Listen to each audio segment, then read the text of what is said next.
तुम आओगे या नहीं आओगे, मैंने अपने ऊपर अब इंतज़ार को फ़र्ज़ कर लिया है। मुझे इस बात से कोई फ़र्क नहीं पड़ता कि तुम किस रास्ते से आओगे, किस राह गुज़र से चलते हुए तुम मुझ तक पहुँचोगे, तुम कौन सा रास्ता, कौन सा पहर इख्तियार करोगे। मैं अब इन सोचों से बहुत दूर जा चुकी हूँ। मेरे ख़यालात, मेरी सोचें और मेरा दिल अब इन सारी बातों से बिल्कुल मावरा हो चुका है, क्योंकि अब मैंने अपने ऊपर इंतज़ार को फ़र्ज़ कर लिया है। और सुनो, जब कोई किसी का इंतज़ार अपने ऊपर फ़र्ज़ कर ले तो रास्ते चाहे जितने भी दुश्वार हों, इंतज़ार चाहे कितना ही तवील क्यों ना हो, अगले इंसान को उसकी दिक्कतें महसूस नहीं होती।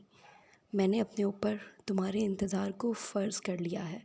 अब तुम जिस सुख़न में भी आओ, जिस रुत में भी आओ, जिस मंज़र में भी आओ, मैं तुम्हारी मुंतज़िर हूँ।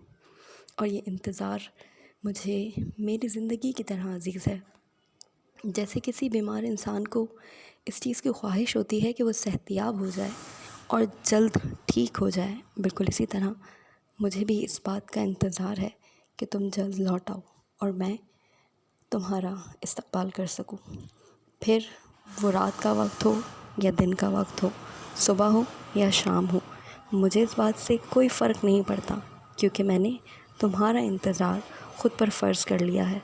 और जो चीज़ें फ़र्ज़ कर ली जाएं उनकी क़ज़ा नहीं होती, उनको छोड़ा नहीं जाता, उनको निभाना पड़ता है, उनके लिए मेहनत करनी पड़ती है, उनके लिए तक़व्वुदो करनी पड़ती है, कोशिश करनी पड़ती है कि सब कुछ वैसा ही हो जैसा आप सोच रहे हैं।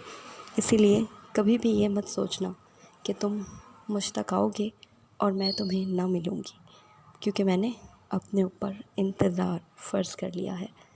खुशियाँ इंशाअल्लाह ज़रूर मेरी ज़िंदगी में आएंगी, क्योंकि उन खुशियों को मैंने अपने ऊपर ऐसे ही समझा है जैसे अपनी ज़िंदगी को एक कर्ज़ भी है ज़िंदगी का, मुझे खुशियाँ देना। और मैं उम्मीद करती हूँ कि वो जल्द मेरी ज़िंदगी में आ जाएंगी।